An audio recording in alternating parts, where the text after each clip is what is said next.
Olá, oiê! Quem vos fala é Cláudia Facini, apresentadora do Exegética, e hoje eu vou estar conversando com uma pessoa assim que eu admiro, que eu vivo seguindo ela no bom sentido, né? Que ela é mestre em memória social, ela é, como ela diz, uma Apetebijorúmila, ela é uma Omorixá Obatalá, mãe do Apolo e mãe da Agnes.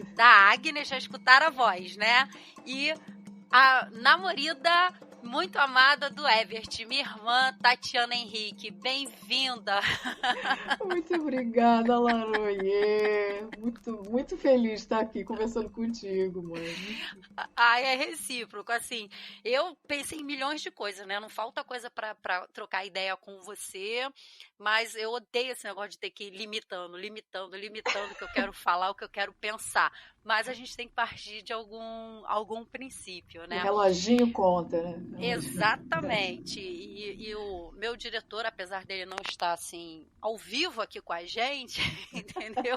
Ele decreta o tempo, então eu já tá aqui marcando.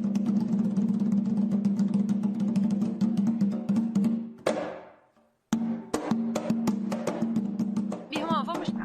Eu li o seu artigo, que é pro seu como você tá na fase de doutoranda e tal, que vai ser agora da sua tese, né?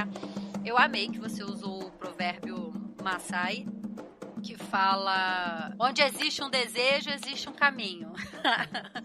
Né? E aí, eu lendo isso, pensei sobre mim, né, com o próprio podcast, e ao mesmo tempo que me fez pensar, refletir assim, do como tudo pode ser grande, né? É um mundo de possibilidades, né? A questão de você desejar ser um caminho, ou seja, então há a possibilidade, e possibilidade pode ser possibilidades, né? No sentido mais plural da palavra. E aí você, como uma mulher preta, uma mulher, né, de matriz afro, brasileira que não desiste nunca, né? O que eu entendo de corporidade, né, além de ser um termo, que ele, se eu estiver errado, aí você me corrige, ele vai dar a ideia de que como se o cérebro reconhecesse toda a minha existência, digamos, uma existência interna, e ele colocasse isso para fora através de todos os movimentos, de tudo que meu corpo pode expressar. Até aí tá certo? Sim, é uma excelente observação, né, a partir desse ponto de, né, desse encontro de vista, né? As corporeidades, né? Existem muitas maneiras, a gente é muito criativo, né? A gente, enquanto humanidade, né? Enquanto Homo sapiens sapiens, né? Eu não aguento essa expressão. Vamos partir daí, para aí a gente, né? Ok. A gente é muito criativo no sentido dos modos, né? Eu acho que Exu, quando você começa falando, né, do próprio podcast, né, e você começa Laroyer, né, é óbvio, né, estamos aqui trocando pela palavra, né, pela comunicabilidade. Eu acho que Exu é uma ideia, vamos pensar assim, né, uma categoria de pensamento filosófico, né, da gente, que nos mostra essa grandiosidade criativa do ser humano. Acho que Exu e Oxalá, vou puxar sardinha aqui, né? Sempre. Eu acho que eles são essa dupla, né? Que mostram para a gente o quanto a gente é múltiplo, o quanto a gente é grávido de possibilidades de ser, de existir, né? E de criar idiomas, de criar danças, rituais, enfim, né? Musicalidades. Se a gente pensar, a ocidentalidade, muitas vezes ela cerceia a gente, né? Ela diz que você só pode fazer isso, você só pode fazer aquilo, você só pode ser um galho. E a partir do momento que a gente entende que a gente é a árvore inteira, eu acho que isso dá uma liberdade da gente, né? Justamente nessa potência, né? De encontro de vista, de encontro de entendimento de mundo, né? Você entende que se eu estar num galho não quer dizer que eu não esteja conectado ao tronco, não quer dizer que eu não esteja lá na raiz. É um momento de um movimento necessário para a construção de algo, né? Então, nesse sentido, as corporeidades, na construção de corporeidades, vão ser expressões, vão ser reverberações dessa potência que nós carregamos, né? Que as várias sociedades carregam. As sociedades tradicionais, elas vão compreender o corpo, né? A corporeidade, enquanto possibilidade múltipla, enquanto liberdade, libertação, enquanto cabaças, vou usar aqui terminologias nossas, né? Enquanto cabaças de experiências que são do espírito, que são dos entendimentos, né? Então, gosto muito de pensar a corporeidade, a construção dessas corporeidades nas artes, a partir do seguinte princípio: a gente transforma tudo que já existia em tudo que não existia. Não é? Ou seja, tudo que a gente cria virtualmente está expresso, é possível, está possibilitado num antes, numa estratégia espiritual, ancestral, não é? de pré-existência, de pré-corporeidade. Então, tudo no mundo é grávido dessas potências de corporeidade. Por isso, né, no artigo, né, eu começo falando pelo Itan, né, Oró, né, que fala que eu ia chegar lá. Que começa com a Lodumare, né? Justamente começa nesse pré-existente que já continha ali a consciência, né? a onisciência, essa pluriciência, de que tudo já poderia ser, tudo já estava ali, grávido da possibilidade de existir, e a partir do encontro com a materialidade, com as dimensões, ele passa a existir de um determinado modo. Né? Então, se a gente pensar, se a gente não for, digamos assim, se a gente não se entender de um modo egoísta, né? Ou seja, se a gente partir de um princípio de que a experiência desse corpo humano é uma das possíveis experiências no universo, uma das possíveis experiências cósmicas, o que a gente chama de corporeidade, realmente, ela é possível em formas tais, de acordo com as dimensões em que esse pré-existente encontre as suas condições de materialidade. As condições de materialidade para a gente aqui nessa existência, nessa cabaça que a gente chama de planeta Terra, no Aê, são essas que a gente consegue entender, que a gente consegue perceber, né? Através dos nossos sentidos, dos nossos 5, pelo menos, sentidos, a gente pode ir para mais, mas é através desse entendimento tridimensional e talvez aí chegando a uma quinta dimensão. Mas é preciso que a gente entenda que essa materialidade, como a gente entende o que a gente entende como materialidade e, portanto, como corporeidade, é uma possibilidade, mas podem existir várias outras. Então, daí sim. Não, pode concluir, desculpa. Não, é isso, né? Então, daí sim, o que como você inicia, né? Pensando, o pensamento de corporeidade é sim, mas para a gente ter esse entendimento, né?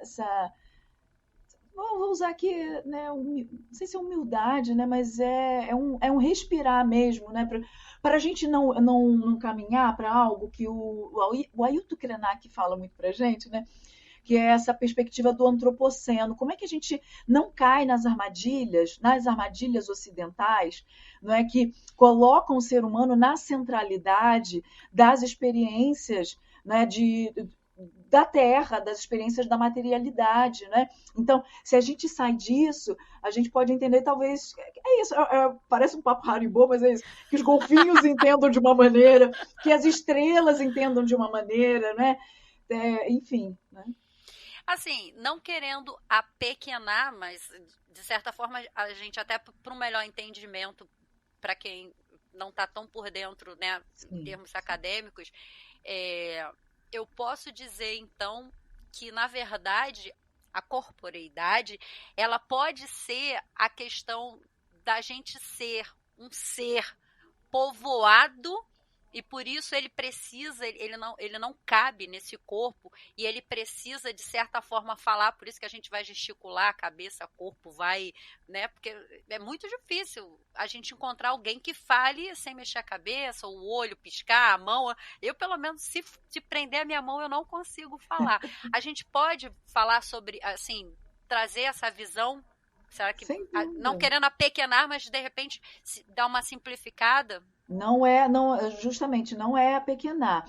É compreender que essa é uma maneira da gente se entender, né? Então, o povo japonês, por exemplo, ele vai ter uma construção de corporeidade, o povo balinês, o povo indiano, e a gente aqui nas possíveis, né, nas plurais brasilidades que a gente tem, né? Uma pessoa da Zona Sul do Rio de Janeiro, por exemplo, ela vai se comportar, ela vai se relacionar corporalmente de um modo distinto de mim, por exemplo, que nasci em Realengo, né, das coisas que eu aprendi. E eu mesma, ao longo da minha vida, eu vou me comportando, eu vou me corporificando, né, de modo diferente, de acordo com essas vivências, né, com esses atravessamentos que eu vou tendo. Não é? A Tatiana de 10 anos era uma coisa, a Tatiana de 15, hoje a Tatiana de 43, né, com os encontros dela. E é por isso, mãe, que a gente tem algo na nossa cultura, né, na nossa sociedade de terreiro, é, uma estruturação tão importante, uma estrutura fundante para a gente, que são os rituais, que são os ritos, né? É, que nos colocam, justamente, dispõem a nossa corporeidade a uma tomada de entendimento de um duplo sentido, não é? De uma dupla chamada, né? De um duplo chamamento, de um reconhecimento da nossa comunidade com relação a este corpo aqui, que lugar este corpo vai ocupar dentro da sociedade, e eu também entendendo qual é o meu lugar e a minha responsabilidade, a responsabilidade da minha corporeidade, e quando eu digo da corporeidade, das ações, dos discursos que eu vou realizar a partir de agora, né, enquanto ação, construção de ação, né, responsável em direção à minha sociedade, à minha comunidade. Né? Então, é uma dupla, né, é um duplo reconhecimento de mim no coletivo e do coletivo com relação a mim. Então, o que eu vou dizer, o que eu vou realizar, né? Quando a gente fala de discurso, por exemplo, né? A gente vai pensar discurso a partir dessa. Discurso nunca é somente o que a gente fala, até a partir, inclusive, pensando a partir da nossa episteme, né? Da nossa episteme de terreiro e urbana, bacongo, enfim, na pan-africana. O que a gente diz, ele é grávido, né, de ação. O que a gente diz é desejo de caminho, é desejo de existir, é desejo de manifestar. Né? Então, o discurso ele é sempre compreendido para a gente, né, como agir, como que eu ajo. Né? Então, quando eu levanto a minha mão, eu estou discursando, é um discurso. Né? Quando eu aponto, é um discurso. Quando eu abraço, é um discurso. Quando eu danço, é um discurso. Né? Então, um xirê, por exemplo, ele é grávido de discursos. Né? Um rito de passagem, uma iniciação, uma tomada de oiê, ele é grávida de discursos ali sendo realizados através desse acordo coletivo que nós temos, que é realizar isso através da materialidade, através da corporalidade. Então, precisamos agir, precisamos construir isso através de levantadas, de 1, 2, 3, né? Jocô, 1, 2, 3 de D, né? Abraçar, esteira, enfim, né? Tudo isso para que a gente confirme, né? Se confirme dentro dentro dessa materialidade, né? Dentro dessa confirmação mágica de vida. Você falando dessa questão do rito, né? O Mircea, eu nunca sei se é Eliade ou Eliade, mas enfim, este pensador branco, eu gosto muito quando ele fala que o rito é um mito vivenciado, rememorado e o rito celebra, né? E ele dá tanta importância nisso, toda a escrita, os estudos deles vai muito em cima desse rito, que ele afirma até que a moral, né, que a moral ela pertence a uma organização, ela vai ser ritualizada até chegar a virar uma lei. Sabe? Então, assim, que na verdade são os atravessamentos, né? E ele colocar isso como moral, né? Pelo menos na minha percepção, quando a gente estuda Odu, que fala muito de virtude, né? E a virtude não está ligada quer dizer, moral é aquele senso comum. E aí você trouxe isso, porque eu ia partir daqui, aí você já me adiantou falando dessa visão africana, né, desse mundo de possibilidade, dos atravessamentos que claro, de uma certa forma, hoje a gente consegue reler e ler de uma certa forma que a gente não se agrida ou que a gente saiba delimitar, né?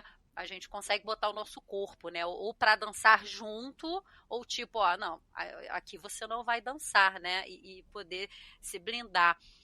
Aí, isso tudo, toda essa leitura e tal, a Tatiana sai de Realengo, né? Entra no mundo acadêmico, ela tá nas artes cênicas, e eu acho engraçado, não seria a palavra, mas o que me fascina em você, Tati, eu sei que você é uma mulher de Obatalá, né? Você é uma mulher funfun e tal, mas eu te acho muito cabaça abrindo, literalmente. Porque quando a gente fala cabaça, a gente pensa nela fechadinha, né?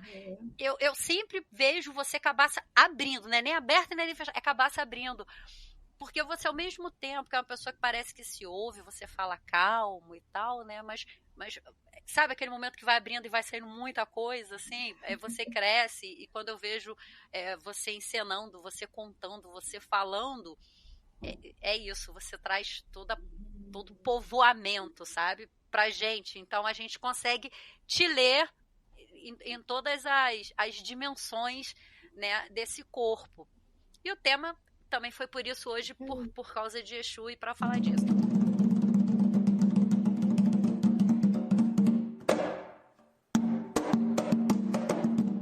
Aí, lendo seu artigo, eu separei aqui um trecho, porque eu achei assim... eu adorei, mas talvez vai entrar no que você falou, né? Um papo meio Hare Krishna.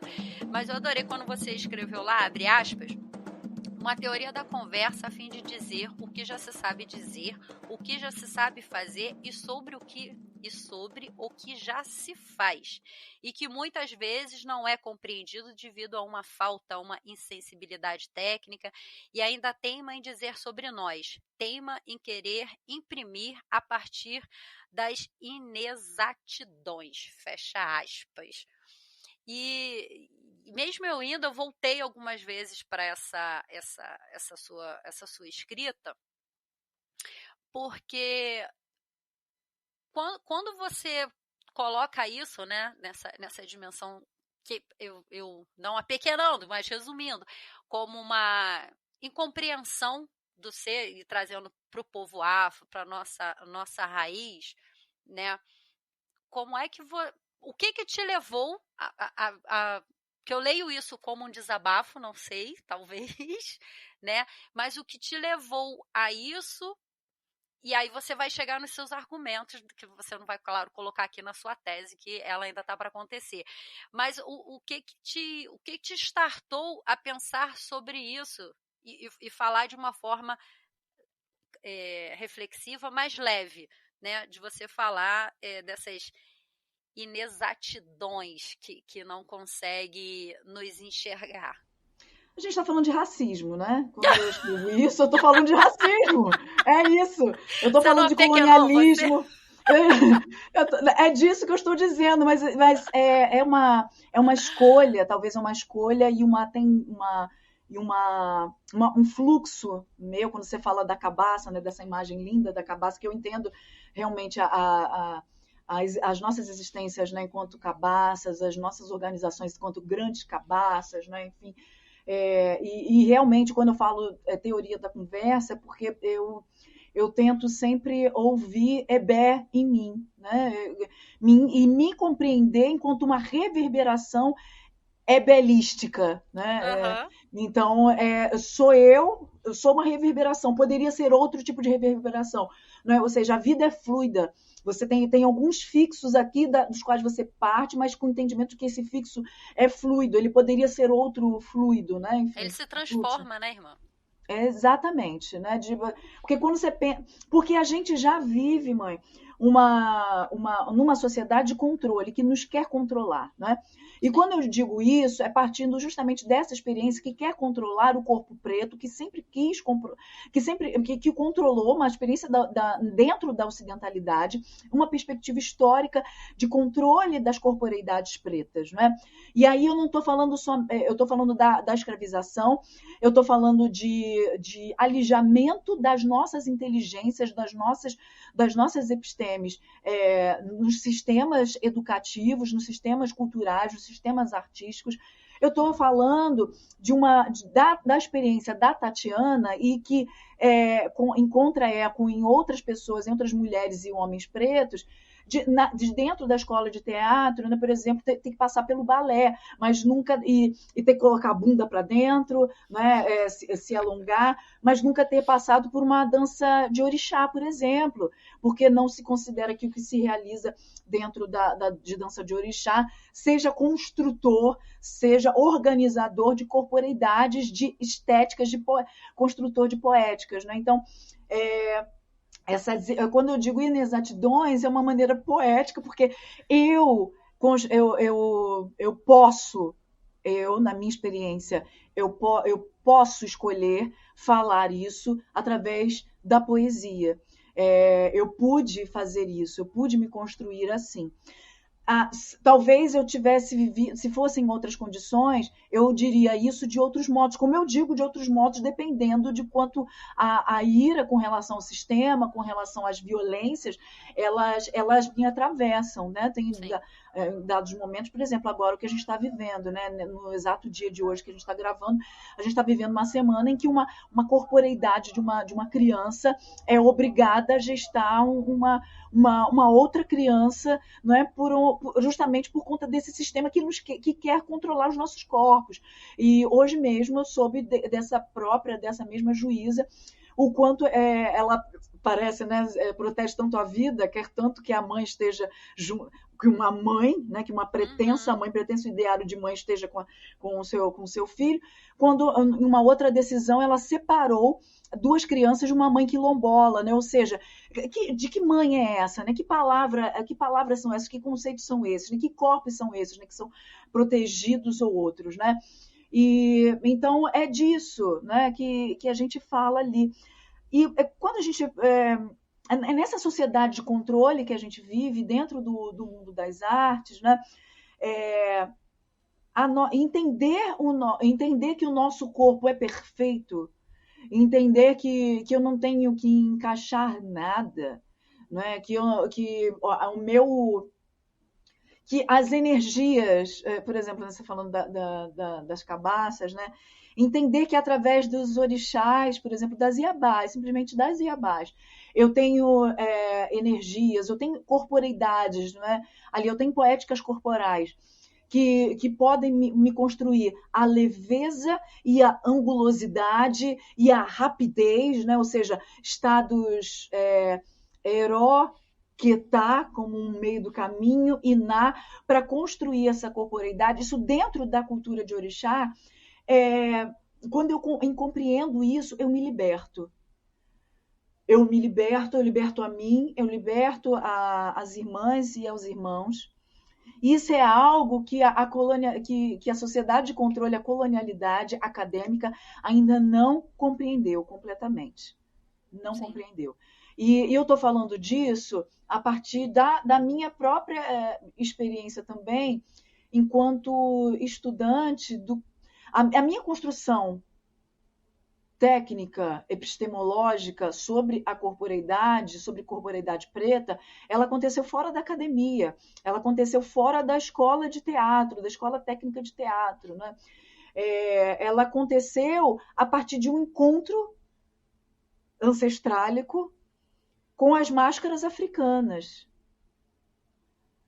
E a partir dali, a partir daquelas performances, a partir daqueles vídeos, a partir de algo que era exótico, que era tratado como exótico, eu entendi que aquele exótico, né, fora da ótica, mas fora da ótica de quem? Fora da ótica da ocidentalidade. Aquilo que era exótico a partir dessa pretensa centralidade era fundamental, era assentador da minha existência e preenchedor dos vácuos que a colonialidade, que a vivência, né, as vivências e as experiências aqui na diáspora construíram no meu corpo, né? Então, eu era uma moça, né, uma mulher de 23, 22, 23 anos,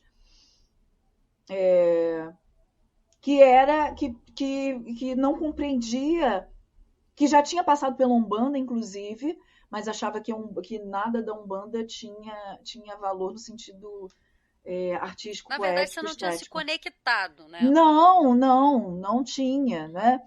E a conexão ela vai partir justamente desse encontro com essas máscaras. E a partir dessas máscaras, então, eu entendo a irmandade, a irmanação delas com aquele Zitã que eu tinha ouvido na Umbanda.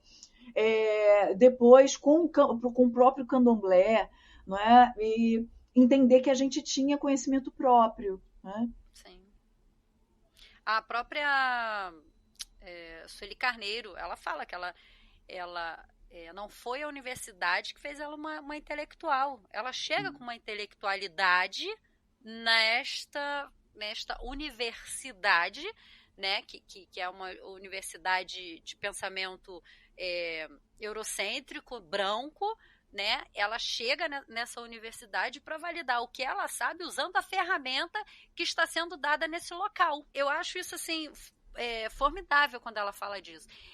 E aí, vindo desse emaranhado aí, todo que a gente está esmiuçando, aí você entrou na academia, você é da artes cênicas, e você é uma mulher, né, como diriam os bantos, uma mulher griot, como diriam os urubais, uma mulher acauê, né, uma pessoa que conta a história do nosso povo através de todo o seu trabalho, da sua própria oralidade. E no seu artigo você fala, você cita o Rampatibá como a oralidade, né, e a corporidade, e você também fala que você usa a fala da Bell Hooks para dizer que ensinar é um ato teatral. E aí eu te pergunto, irmã, literalmente, porque eu te interpreto quando eu vejo você contando os itãs, no seu momento acauê, né? Mas quando você está nesse ato, você está... Claro que nunca será apenas para ensinar, a pergunta não é bem essa, mas seria o seu rito de rememorar, de recontar a história para você, mesmo você fazendo isso para outros? Eu só entendo contação de histórias desse modo, mãe. Toda a história que você conta, toda vez que eu vou partilhar algo, como é que você escolhe as histórias que eu conto? São histórias que fazem sentido para mim. Tanto é que não é todo o Itã que eu encontro. Eu demoro a conectar, inclusive. Muitas vezes eu continuo contando as mesmas histórias. Isso não é algo negativo, na verdade. Né? Uhum. Eu aprendi com François Mwazibamba, né, que é um contador de histórias de Burkina Faso. Ele conta que o pai dele, ele contava histórias para ele, para os amigos e primos, né, quando eles eram pequenos. E então contava uma história hoje e tal, no dia seguinte eles iam lá, conta a história, Baba, conta a história de novo pra gente. Aí ele começava a contar a mesma história que ele tinha contado no dia anterior. E aí as crianças, óbvio, não, conta outra. E aí o pai dele, ele diz que o pai dele falava assim: ué, mas vocês sabem a história que eu contei ontem? E eles diziam: sim, nós sabemos. Ah, então me conte essa história. E aí as crianças começavam a contar a história. Mas começavam a contar de um modo, às vezes alguém esquecia, e ele: não vou contar, não vou começar a contar história nova, coisa nenhuma. Vou começar a contar a mesma história de ontem. Quando essa história fizer sentido completamente dentro de vocês e vocês souberem contá-la, aí eu passo para outra. Então, para mim, isso faz muito sentido na minha jornada, né? Então, muitas vezes eu continuo contando as histórias, as mesmas histórias, porque primeiro elas fizeram sentido para mim, num momento, alcançaram alguma camada dentro de mim, e eu entendi que era interessante, de algum modo, compartilhar com as outras pessoas. Pode ser que não seja a história que você precise ouvir nesse momento. Mas foi tão significativo para mim que eu precisei compartilhar isso com você. Eu precisei dividir essa experiência contigo. E esse é o mote, né, pelo qual nós contamos histórias, né, pelos quais as histórias... nós começamos a contar histórias. Quando eu digo nós, nossos ancestrais. Tem algo na contação de histórias, também da construção delas, né? Diz em algumas culturas que você só pode contar histórias, não se conta história de dia, né? Você conta a história ali no cair da noite, para a noite. Pelo seguinte, porque no dia, ao longo do dia, ele é entendido como o regime do trabalho, né? É entendido como o momento, à luz do dia, em que os negócios são feitos, por exemplo. Né, em que a plantação é cuidada, né, em que o mercado está, né, vivo. Né? Então, em que essas ações, essas corporeidades, elas estão pulsantes, né, indo de um lado para o outro.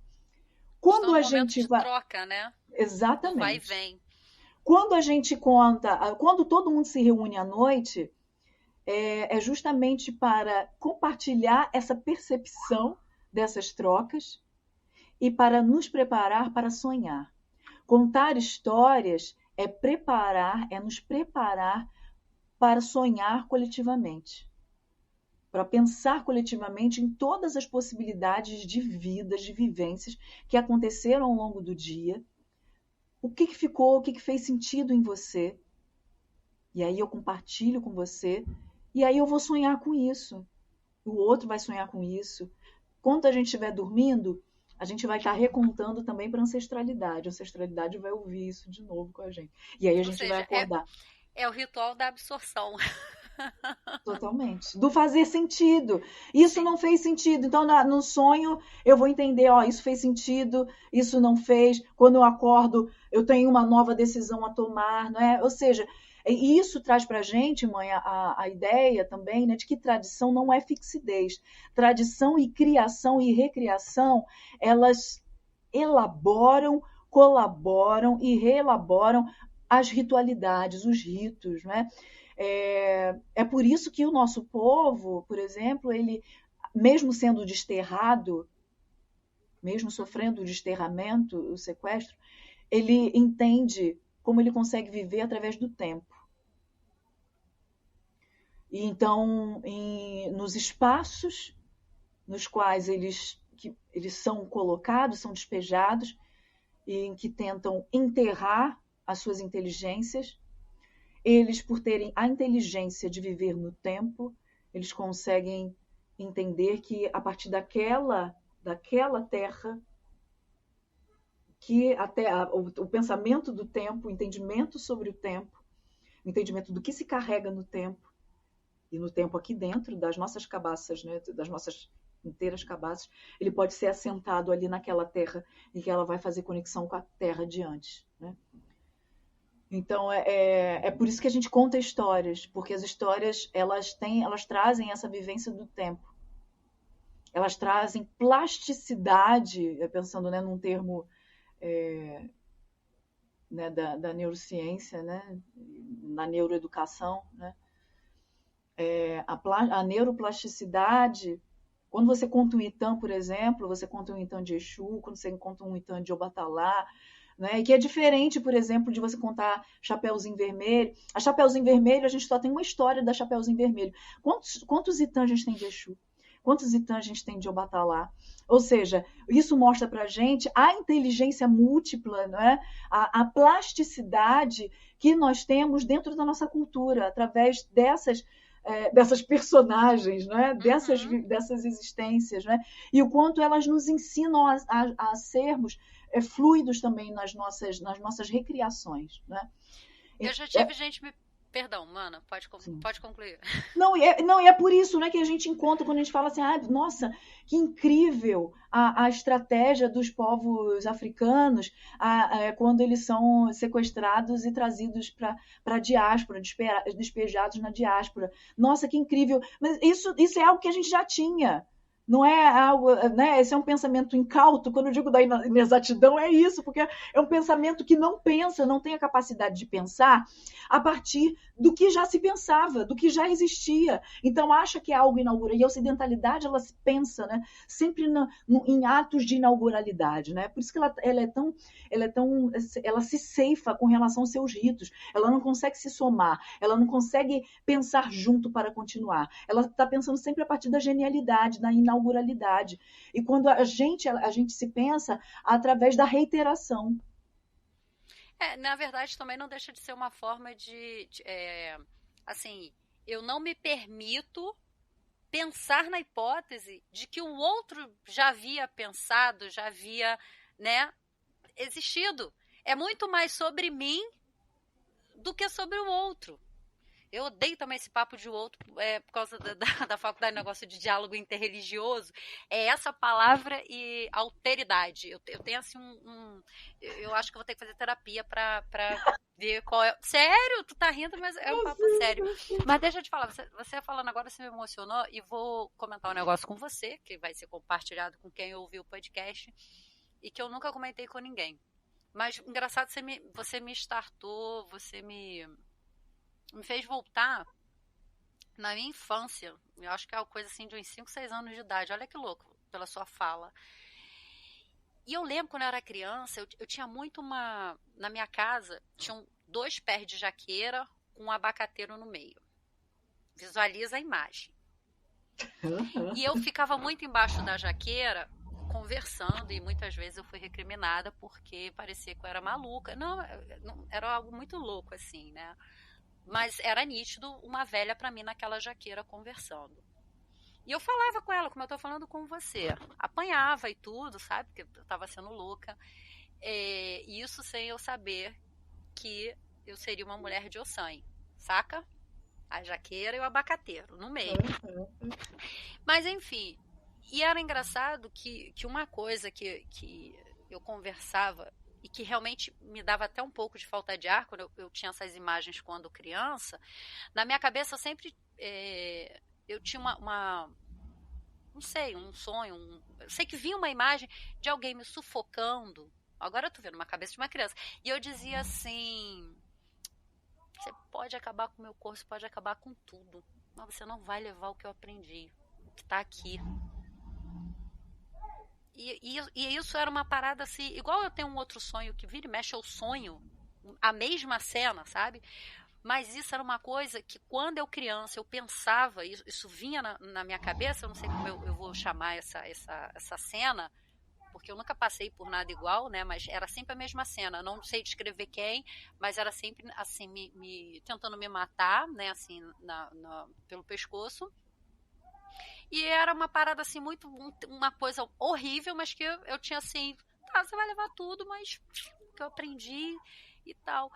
E eu só fui entender isso agora conversando com a Tatiana, que eu falei, caraca, é a questão de você, a coisa do corpo, né, que podem limitar, mas que você vai carregar, e coisas que estão dentro de você, o quanto que a gente é povoado, né, e a sensação do nada se perde. Olha que louco, eu com 46 anos, lembrar de uma parada de 40 anos atrás. E que eu tipo, eu acho que eu larguei da mente, porque eu também fui crescendo, vendo os atravessamentos, e isso de repente foi uma parada que eu botei numa gavetinha dentro de mim, né? E Tatiana abriu, agora, uns 40 anos depois. Abriu. Abriu para cuidar, abriu para Agora cuidar, para você vê, cuidar. você sabe que eu vou analisar isso depois, mais tarde, no entardecer. Quando eu voltar da faculdade, que agora à tarde eu passo um pouquinho de raiva e venho para casa. Todo dia é Ah, isso. Mas tem que fazer cara de paisagem, mano. Tem que fazer cara de ai, paisagem. não, eu até tento. Eu até tento, mas eu faço ciência da religião. Eu tô numa faculdade Ah, federal, aham. homens brancos, Eita. sabe? E em maioria, na época que eles fizeram faculdade, era literalmente aquele pessoal muito bem de vida que entrava na faculdade federal, Sim, saca? sim, sim. Então, assim, as coisas que a gente lê é só de homens brancos, homens europeus, e às vezes eles querem assumir um lugar de fala para falar da religião, e principalmente da nossa, que não condiz. Então, é tiro, porra de bomba. Por mais que eu diga assim, não, hoje eu vou deixar passar. Mas você tá ali por isso, você tá ali por isso. E tem dia que eu falo lá na aula, eu não sei o que eu estou fazendo aqui. Muito louco.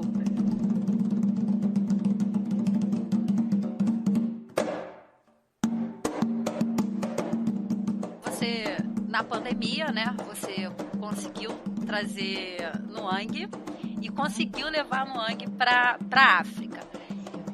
Que eu acho que é uma experiência incrível, assim, porque você é como se você tivesse liberado a sua povoada, né? E isso te fez, esse próprio seu povo e seu ancestral te levou, tipo assim, agora que você nos libertou, vem conhecer, né, da onde você saiu. E como é que foi essa sua experiência de ir à África num evento grande de teatro, onde a corporeidade, né, tá em Tá todos ali. os cantos, você levar isso daqui para lá, uma vez que você está contando a história de lá para cá, como é que foi essa experiência para Exatamente. você? Exatamente, mãe. A principal questão, eu tinha muitas questões com relação se isso fazia sentido somente para a gente aqui, né, enquanto descendentes, né, ou o quanto isso dialoga, né? Quanto isso dialoga. Porque, assim, o que acontece, né? As experiências da gente, de africanos diaspóricos e africanos, elas são distintas no sentido de que Uhum, os africanos, eles sofreram colonização. Nós, africanos diaspóricos, sofremos colonização e escravização. E muitas vezes algumas experiências, as experiências racistas, as experiências de extermínio que nós vivemos aqui, né, de alijamento, elas muitas vezes elas não são compreendidas. Foi uma das coisas que eu compreendi indo para lá. Os nossos irmãos, eles não compreendem justamente por conta daquilo que eu falei para a senhora, sobre o desterramento. Porque como nós fomos desterrados e jogados para cá, o tempo inteiro a colonialidade quer dizer para a gente que essa terra não é nossa, que esse não é o nosso lugar, que a nossa existência ela é funcional para o sistema.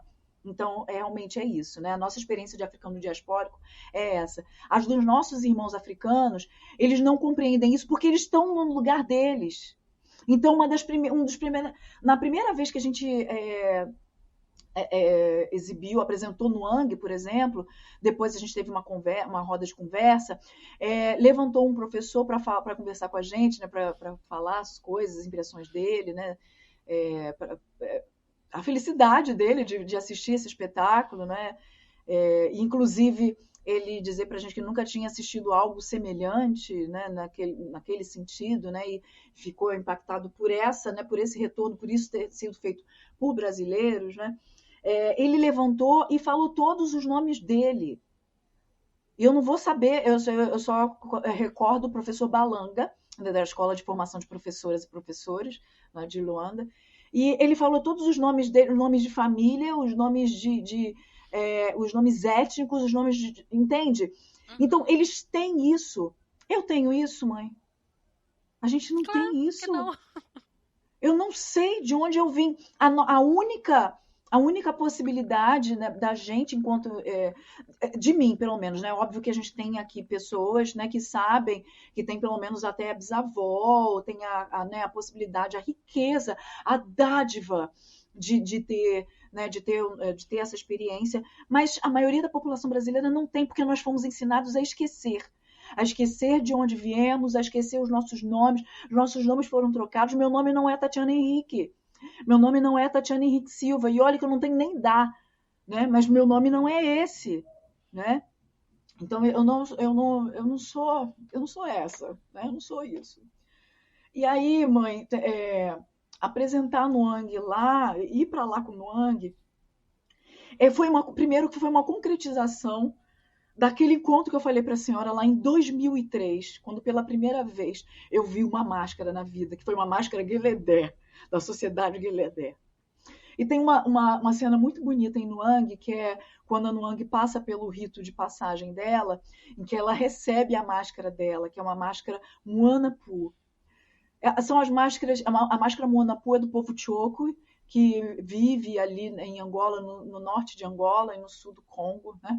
E é uma cena muito bonita, porque quando ela recebe a máscara no ritual de passagem dela, ela vai mostrar a máscara para a personagem, que é a avó dela, que representa a avó dela, que é a Bibi. E a Bibi, ela é vivida por uma atriz que veste a máscara Gueledé. Então, assim, a gente tem fotos disso, né, que é lindo, que é a Gueledé dando a Nuang, né, abençoando a Nuang, a máscara Muanapu, né, para Nuang, né, viver com ela, né, para a ancestralidade dela, né, a reunião dela, a existência dela ali, através daquela máscara. E aí, logo depois, na fábula, né, que não é fábula, né, mas enfim, é isso, acontece a invasão no reino dela e ela é sequestrada e trazida para o Brasil, né, e perde essa máscara. Então, quando eu tenho a notícia, né, de que o Orlando Domingos, né, que é o organizador do Festeca, doente de Covid, no hospital, assistiu o espetáculo, a gravação de Nuang, e disse: nós queremos Nuang aqui, mas não queremos online, nós queremos presencialmente. Tudo faz sentido, mãe, quando a gente chega lá e a gente vê nas paredes, nos muros, em publicações, a máscara Muanapu, que é a máscara da Nuang, ali, entende? Quando a gente vê nas paredes dos muros pichados o berimbau, quando a gente apresenta o espetáculo e as crianças e os estudantes, os professores, eles saem falando uhuru, né, que é a palavra que a autora Janine Rodrigues ela coloca ali que Uhuru significa liberdade, né? Então aquele medo, né, de que Nuang fosse um espetáculo de descendentes, ou seja, que falasse só da nossa experiência, conversou com eles também, conversou com as crianças, conversou com os adultos. Ele assentou aquela coisa que eu falei para a senhora, né, de viver no tempo e de a gente aqui assentar e que a terra, que a gente assenta aqui na terra, vai se comunicar com a terra de lá. Foi isso que aconteceu. Então, é muito parecido com a sua experiência, né? É muito parecida com aquela passagem e que até é ritualizada na iniciação de Fá, né? Que a gente bate a porta de Orúmila e ele pergunta o que a gente está indo buscar, né? Então, na verdade, você não foi buscar, você só foi eu de fui encontro, pega de sankofa, sabe? volta. Eu fui levada de volta, mãe. A gente foi Exato. levado de volta. Entende? A dádiva. Uhum, É por isso que, quando eu falo assim, eu falo inexatidão, mas eu estou falando de racismo, e eu uhum. posso falar de inexatidão, eu pude escolher a poesia, foi porque por essa inexorabilidade da presença da espiritualidade de Orixá, de Inquice, né? Enfim, de Ebé, Orum, na minha vida, nas minhas escolhas, mesmo que eu não soubesse, tinha algo naquela escolha ali que depois se confirmava como algo, como uma escolha coletiva, que não era uma escolha somente da Tatiana, não é? Mas era uma escolha em que estava todo mundo aqui junto, né? Estava todo mundo escolhendo conjuntamente, né? Então, a gente foi levado de volta, né? Tudo caminhou para que a gente voltasse para casa. Então não foi com um espetáculo. E eu vou falar isso para a senhora pelo seguinte, porque anos antes eu participava de um outro espetáculo infanto-juvenil, que era Cabeça de Vento, e o Cabeça de Vento ele foi convidado para ir ao Festeca, né? Esse mesmo festival. A gente não conseguiu. Eram menos pessoas, inclusive, eram 3 pessoas, né? 3 atores. Somos em Nuang somos em 4. Então, o universo é perfeito. Somos átomos, né? Somos átomos. E ele não se perde. Ele, em algum momento, nesse vai e vem dele, ele vai se encontrar com uma outra parte dele. E foi isso que aconteceu, sabe? E eu acho muito show porque eu acompanhei esse teu processo, né? De tem que ir, agora vamos como? Né? Conseguimos! Olha, Vaquinha, olha a me mala! dá mala! Me dá mala! Alguém tem mala? No Facebook, alguém tem mala? Me dá mala! Gente, choveu mala! Alguém tem isso? Tem? Onde é que a gente mala? Que horror! Pois é, a gente falou assim, olha, muito bravo. O trabalho maior foi dizer assim, olha, já conseguimos as malas do que, né? Porque tinha muita gente, é isso, mãe. Tinha muita gente torcendo pela gente. Muita gente torcendo por isso, né? Porque tem algo, né? E eu não estou falando só de Nuang, né? Estou falando de vários espetáculos, né? De falar para a infância e a juventude é partir do Itan, daquele Itan, é ter como fundamento de vida, como ter propósito de vida, o Itan, os ibedis que enganaram Iku. Porque é entender que as crianças, muitas vezes, elas têm a resposta para a continuidade da comunidade. Então, trabalhar contando histórias, trabalhar com educação, pensar na faculdade, né, dentro da faculdade de pedagogia, de licenciatura em teatro, né, ter uma atitude ali, uma atitude artivista com eles. Então, dizer, olha, o que vocês estão fazendo ali, vocês estão lidando com pluralidade. Então, é preciso que vocês entendam que vocês não podem passar pano, vocês não podem passar por cima quando uma situação racista acontecer, uma situação homofóbica acontecer, uma situação misógina acontecer dentro da escola, porque vocês estão construindo ancestrais do amanhã ali, né? Então, e através das artes também, né? Entender isso, que quando a gente constrói um espetáculo infanto-juvenil, né? Como o Nuang, como o Pequeno Herói Preto, como o Voo de Parum, como Aquile, a Menina e seu Tambor, como Nanã, e tantos outros espetáculos infanto-juvenis pretos, né? E originários, você está construindo, você está confiando na construção de ancestrais do amanhã, porque as crianças, isso vai beneficiar crianças pretas, crianças indígenas e as crianças brancas, na fé, né, disso, né, na crença de que aquele espetáculo também vai fazer com que a criança branca, a criança não preta, não indígena, ela entenda que justamente, né, que ela não parta do princípio de que eu sou a centralidade do mundo e que aquela criança ali que é de candomblé, que está vindo para a escola com fio de conta, ela não tem inteligência, a sociedade dela não tem inteligência, a criança que está vindo com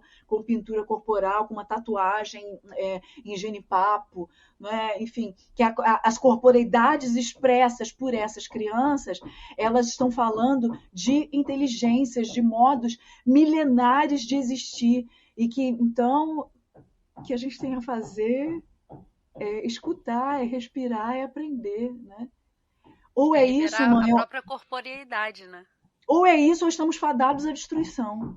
Prefiro não pensar sobre essa sua última hipótese. Sério. E não acreditamos nisso, né? E é bacana a gente pensar nisso, né? O Zitão, por exemplo, né? Tem isso, né? Outro dia eu estava vendo sobre isso, tentando, porque a gente estava fazendo uma relação de histórias para pensar a pandemia, né? Pensar esse estado, né, de necropolítica, né? Uhum. E é diferente pensar necropolítica e icupolítica, né? Porque quando a gente pensa em icupolítica, a gente está pensando justamente na capacidade que nós temos, que as sociedades tradicionais de terreiros têm dentro de si, de civilizar a morte. Né? Então, nós civilizamos a morte. A necropolítica é a certeza de que nós vamos exterminar. Né? Então, a gente foi verificar Itãs, né, que falavam disso, e eu não consegui encontrar, e aí até peço aqui ajuda aos universitários, né, as mestras e os Eu mestres, acho que né, nesse caso vai ter que ser os mais velhos, literalmente. né? A gente não encontrou nenhum Itan que falasse sobre essa ideia, né, que a ocidentalidade tem, que é apocalíptico, né, de fim do mundo. A gente não tem, mãe. Porque a nossa capacidade de recriação é infinita. Então, toda vez que a sociedade chegava a algum quase, a gente retomava e retomava a vida. Né? Ia secar, e todo mundo.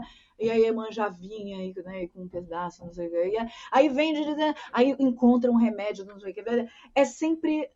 A vida continua, né? Isso é Tem o tão próprio bonito, né? tanque que Iemanjá sai de água a virar o pássaro, né? Para poder ver o que estava acontecendo, conversar com o Lorum. A gente tem a própria Oiá, que ela vai de borboleta, que é uma coisinha assim, que vem de uma multação, sofre um processo de multação, para ser uma coisa delicada, e ao mesmo tempo ela vira um búfalo, sabe? Então isso tudo a gente não tem a dicotomia do ou, né? A gente tem as possibilidades, eu posso ser tudo. E até quando a gente para pensar, né, que esse corpício aqui, que já nasce sabendo que vai encontrar Cuicu, então é um date, já está programadinho, né? É isso. Agora tu vê que louco, dentro desse corpo aqui, todos os orixás estão dentro, né? Quando eu falo do aparelho reprodutor, estou falando da Oxum, quando eu falo de tudo que se movimenta, estou falando de Exu dentro de mim, os neurotransmissores, que é o fogo, que é Exu, que é Xangô, e o próprio Olodumare entrando e saindo na nossa respiração, saca? É fascinante, é louco, é apaixonante. É quase aquele meme, né, mãe? Aquele meme Tem um meme, né, que você pensa um pouquinho aqui. São três imagens: do cérebro aqui, do cérebro pensando com a cabeça toda e do cérebro saindo raiozinhos, né? É isso, gente. Estamos falando sobre isso, né? Sobre essa inevitabilidade das conexões, de como somos imensos, como somos cósmicos. E eu sempre digo que eu me leio muito literalmente árvore, sabe? De raiz, do tronco que vai tudo se refazendo e dá a sombra, quando, né, no auge vai dar a flor, a sombra, o fruto, e vai ter um momento que vai precisar recolher tudo e vai ficar seca, não quer estar com ninguém, né, que são os ciclos. E tem, inclusive, um engenheiro ambiental, se eu não me engano, ele é alemão, que ele, fazendo das pesquisas dele, ele identificou e ele consegue provar que as plantas se comunicam. Elas se comunicam, elas têm a capacidade de se aquilambolar, elas têm capacidade de exterminar até outra planta. Mãe, a senhora viu, tem um estudo disso, né? Das árvores, de árvores que sustentam o outro, que mantém um tronco, o tronco está cortado. Aí elas vão pelas raízes lá para continuar alimentando ela, para ela não morrer, né? Para continuar fazendo parte do bioma, né? Da comunidade. A gente tem muito a aprender com outros seres, a gente tem muito a aprender com. Sim, e quando você vem falar do apocalipse, né? Na verdade, quando a gente estuda a Bíblia, ela também não tem uma cronologia. Como os nossos. Que tem gente que fala assim, ai, mas é difícil de ficar lendo os livros de mitologia urubá, porque não tem uma cronologia. A Bíblia também não tem, caramba! Mas enfim, a Bíblia não tem. Mas o interessante é que ela vem na Gênese, que é quando tem todo o processo do mundo. Em Êxodo se fala muito mais sobre os ritos, e aí ela vai passando, né, tá, o Velho Testamento, o Novo. O Apocalipse, uma coisa aí que você falou e que eu falei, cara, é isso. O Apocalipse, na verdade, ele é essa coisa medonha, porque ele não está falando de um fim do mundo assim programado, que o Criador programou o fim do mundo. O Apocalipse ele está mostrando a nossa capacidade de acabar com o que foi criado. Saca? Então você tem um início de um livro que vai descrever o amor do Criador pela criatura, né? Que vai fazer tudo isso que a gente vive, e lá no final que a gente odeia, que ninguém nem quem é cristão gosta de ler Apocalipse. Porque, na verdade, ele está falando dos nossos instintos mais, sei lá, mais cruéis, mais. Sabe? Que a gente, na filosofia africana, a gente vai ver isso como uma dualidade que precisa ser trabalhada, né? Medida, porque a gente também não vai ser todo dia, só o anjo, o bom, o não sei o quê Jamais. e tal. E a gente consegue, pela filosofia, trabalhar um pouco mais isso, mas lá na Bíblia ele é aquela hora do. Ó, tá aqui, ó, sabe? Acho que talvez a gente não tenha, mas isso que a senhora está falando é importante, né? Porque para a gente trazer para cá, porque orixá não, ele nos outorga responsabilidade coletiva o tempo inteiro, né? Sim. Então, e ele não nos odeia de modo algum, né? Eu estava lendo agora há pouco, na verdade, né, pensando um livro que falava sobre o Foché, inclusive. E ele, o Babá, que escreve, o Balô que escreve, ele falava sobre isso. O orixá, ele não vai te odiar se você deixar de fazer isso, aquilo outro. Isso é responsabilidade sua. Se você chamar, se você chamar com ele, ele vai vir. Se você não chamar, é a escolha tua, entendeu? Então ele não está te amando, ele não está te odiando, ele está convivendo com você. E isso é tão libertador, mãe, né? Então isso traz outro modo de compreender a vida, né? De compreender as corresponsabilidades, né? As idas e vindas, né? E tem uma coisa muito bonita que ele falava lá, né, quando a senhora estava falando aqui, eu estava lembrando, né? Que um grande desafio na vida, que é assim, o ser humano, né, pensando numa perspectiva gênese, né, sei lá, né, a partir da gente, né? Que o ser humano, ele nasce orirerê, né?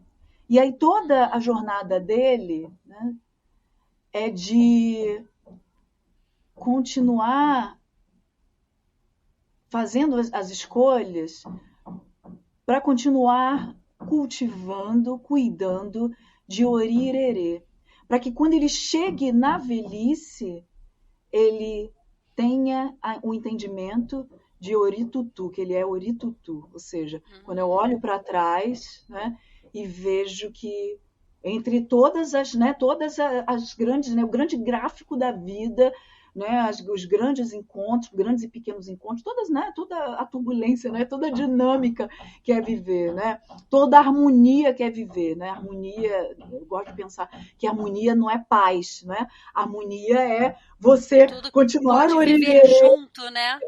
Orirerê de acordo, né, e mesmo vivendo com todas os atravessamentos, né, com todas as ramificações da vida, né? Então você chegou aqui, nossa, oritutu, ori fresco, que eu, né, consegui chegar aqui, manter, continuar cultivando orirerê.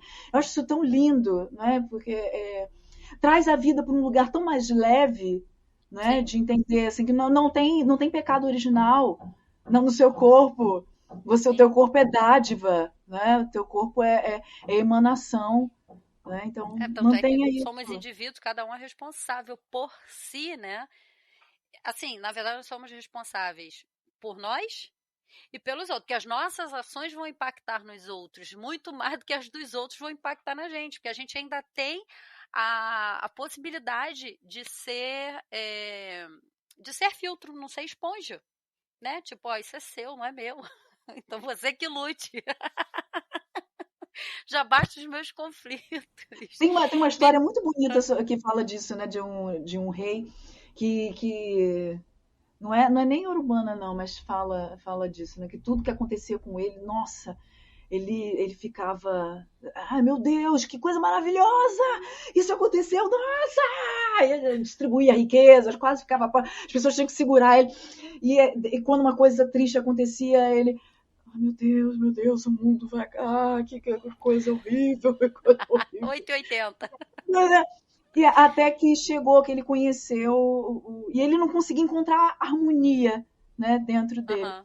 E ele passou assim, gente, não consigo. Ele já estava esgotado, ele já não conseguia isso, né? E aí ele resolveu pedir os seus mensageiros procurassem uma pessoa que ajudasse nisso, porque isso já estava o adoecendo. E aí eles encontram um mestre, e ele vem esse mestre, e aí ele pergunta, quando esse mestre chega ali, encurtando a história, né? Quando esse mestre chega ali, ele pergunta, ele diz tudo o que acontece com ele, e ele pergunta qual é o segredo para o senhor viver em harmonia.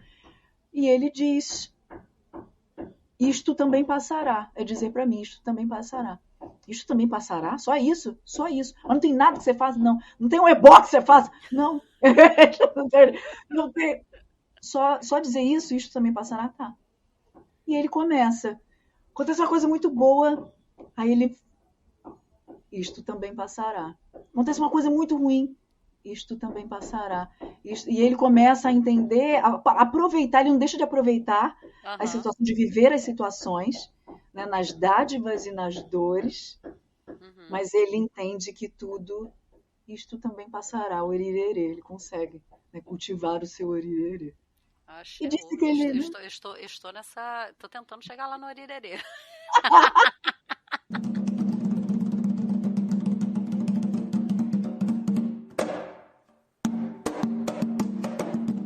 Meu irmão, olha só, eu passaria muito mais tempo conversando com você, mas meu diretor não permite isso. O tempo é contado, entendeu? A gente teria, mas já deixo aqui um convite, tá? Para um próximo episódio, você voltar pra gente falar de outras coisas, outras tantas coisas, né?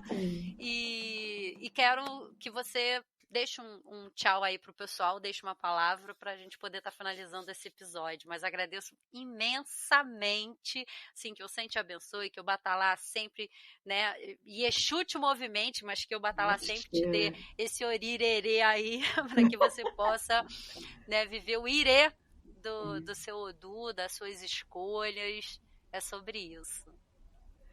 Ai, minha irmã, muito obrigada por ter pensado, por ter lembrado de mim, do meu nome, ter escutado, ter imaginado, né? E se eu for deixar uma palavra, é justamente isso, sobre imaginação, né? É importante cada vez mais, né, no momento que nós vivemos, e os nossos ancestrais já trabalham com isso, né? Por isso que eles contam histórias e vivem as histórias. É preciso que nós nos imaginemos, para que nós procuremos, caminhemos em direção ao que nós desejamos. Então, quando os Maasai, inclusive, dizem onde existe um desejo, existe um caminho, é porque eles se imaginam, né, realizando algo. Imaginar, realizar algo, ser algo, é caminhar em direção a isso. Então, nos imaginemos quilombo, nos imaginemos libertos, nos imaginemos grandiosos, imensos, cósmicos, como nós sempre fomos e nós sempre seremos. Axéu. E para você que está aí escutando a gente até agora, eu espero muito que Exu cruze os nossos caminhos no próximo episódio. Beijo, beijo.